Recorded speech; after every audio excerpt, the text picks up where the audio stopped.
Hello and welcome to Nintendo Everything at PAX. My name is Eric Zauch, and who am I joined by today? You got Lindsay and Ian from Giant Margarita. Yeah, that's us.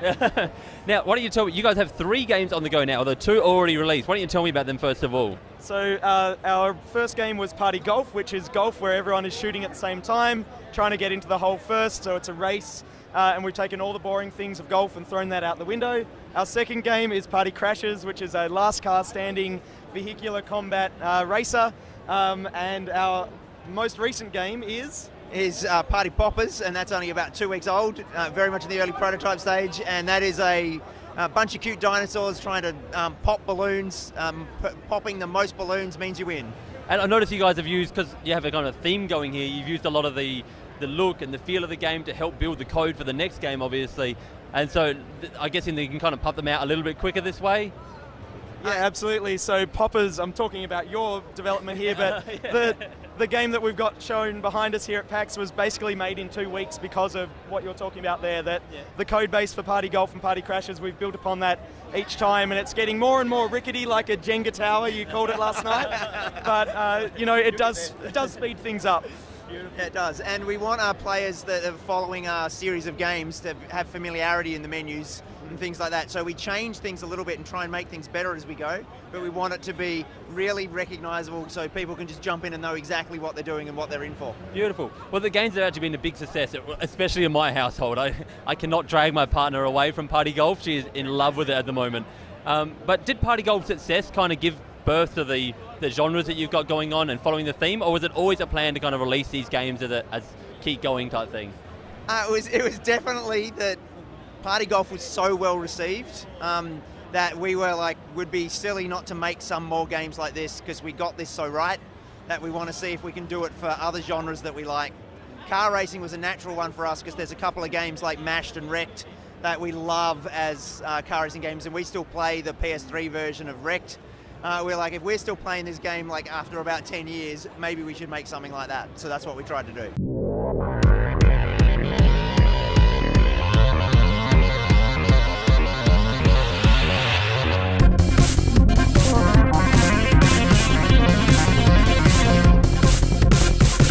And you guys have made this game out of Tasmania. Why don't you tell me a little bit about the process of, from when you started, how hard that was to be a developer in Tasmania and make a game? It's surprisingly, like from what I've read, it's surprisingly hard. You can go. We're both from the University of Tasmania as lecturers now, although when we began this process, I wasn't. I was just a PhD student. It was more that the university brought us together, and more recently the Tasmanian Game Development Society brought together a whole heap of game developers, and so I think the barriers to being able to make games have been reduced by the fact that we've got a society and a community down there. So that's one of the main things that's helped us out there. We were really keen to show that, as lecturers, we were really keen to show that it was possible to do it anywhere.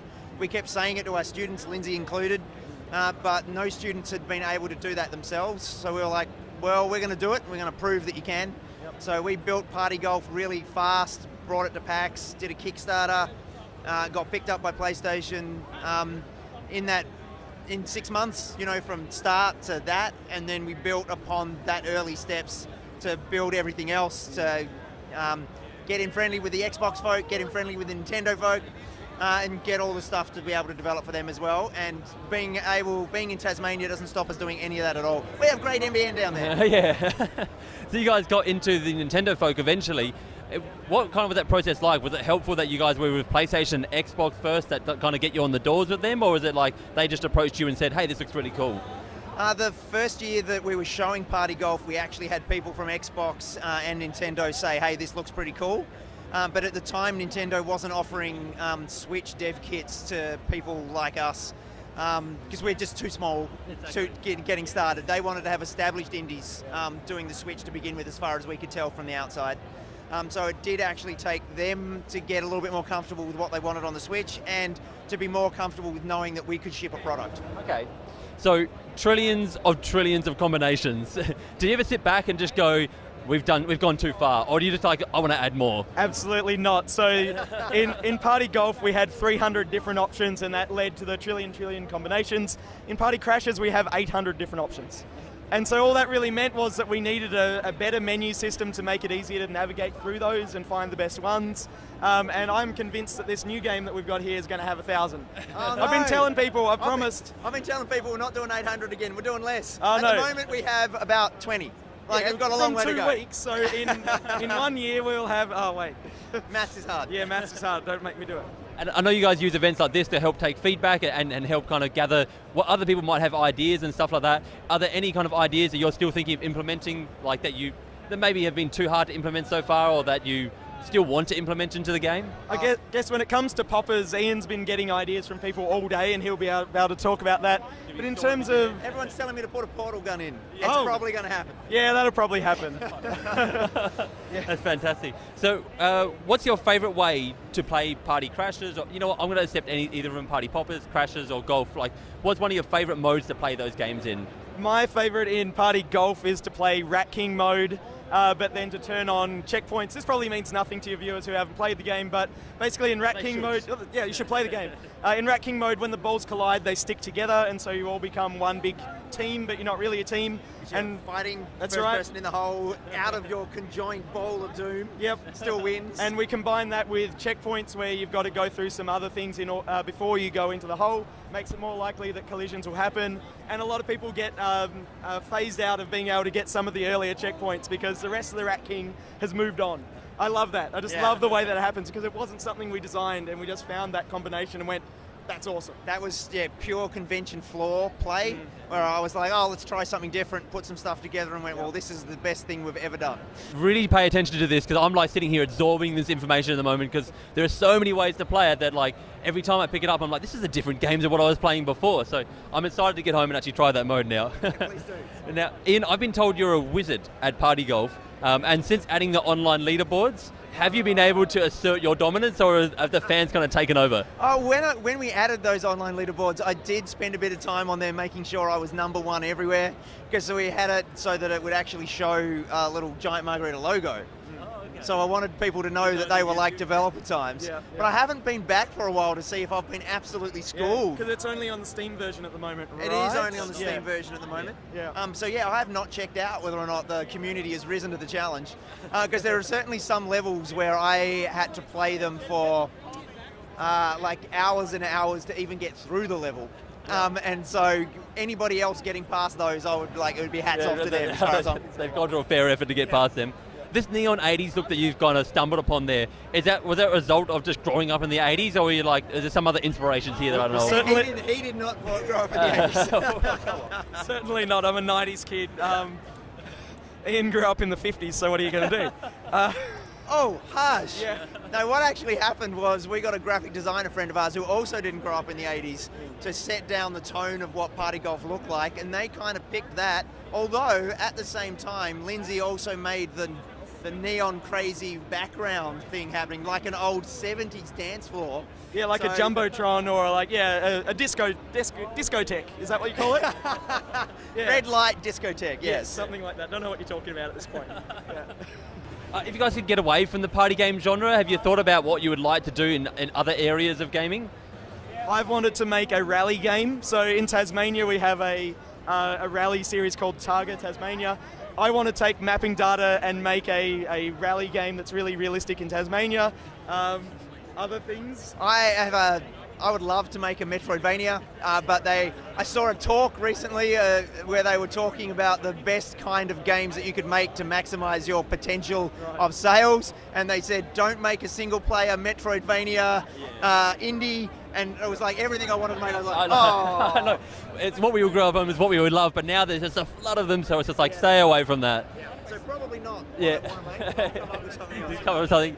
Well, I love what you're making at the moment. Stick to doing that. Definitely are doing that for a while. We definitely plan on making at least 4 of these party games and then combining them together into a big multi-party. Okay. Oh, that's a good name. Multi-party. It's better than Party Party. I like which Party is what Party. I told someone before. But Yeah, no. Actually, I do have a question to go along with that, guys. I've actually come up with my own suggestions here for your next party game, I'm excited. and I want you to rate them on a scale of 1 to 10. Right, okay. Now, I had 4, but unfortunately, before the event, you guys announced Party Poppers. So that one to me was going to be a Tetris-style Puyo Puyo game, but I've got a couple more here. So we've got Party Animals. Surely that's going to be coming after this. I don't know how you do that though. Maybe a farming simulator. I don't know. What's going to be fun? 1 to 10. I thought you'd give us some sort of idea of the gameplay. These are just titles we're ranking now? The titles. You can rank the title. From my gameplay, I'm not a developer. Party Animals is a 10 out of 10 title. Yeah, but I'll give it a solid 5 for gameplay. Yeah. I'll take that. That's fair. It's fair. I got 2 more here. They don't really go along with the naming convention, but I think we're kind of the way there. How about a role party game? So it's an RPG, and it has the same elements you got going here. That's all I have. Maybe you've got to go to a party in that and like do party things. I haven't been to a party in a while. This is why you two are developers. See, you're getting it already. I'm out. 1 out of 10. Why? Don't like parties? Or? Yeah, don't like parties. There's a lot of people here. I'm tired now. No, I cannot imagine that in our style. 1 out of 10. 1 out of 10. All right, I've got one more here then. Okay, this is. I've put all the money into this one. This is just as bad as the last one. This is not looking good for me. How about a first party shooter? We've thought about this. This has been discussed. You never know. So we would give that a worth exploring 7 out of 10. Yeah, I'll give it an 8. Honestly, an 8. Party Poppers could have 3D mode as a mutator that you just turn on, and then suddenly it's like Paper Mario where you're straight for the balloons. Yeah, I think that could work. All right, well, thank you so much for joining me today, guys. I want you to tell everyone else at home where can they follow your game, where they can find you. Our youngin on the team will kill us if I don't mention the Discord. The Discord. It's discord.gg/Giant Margarita. I think we don't know how the internet. It doesn't matter. What's going to happen is anything you say now, I'm going to put up on the screen anyway. So fantastic. It's that. And we have at Giant Margarita on Twitter as well. All of our games have a party, whatever the game name is, game.com address as well. Absolutely. So partygolfgame.com, partycrashesgame.com, and soon partypoppersgame.com as well. Soon means tonight when I make that work. Because we didn't get that ready for today. You heard it here first. All right, thanks again for joining me, guys. Remember, for everything Nintendo, stay tuned to, I'm going to get you guys to read it. Nintendo everything. Beautiful.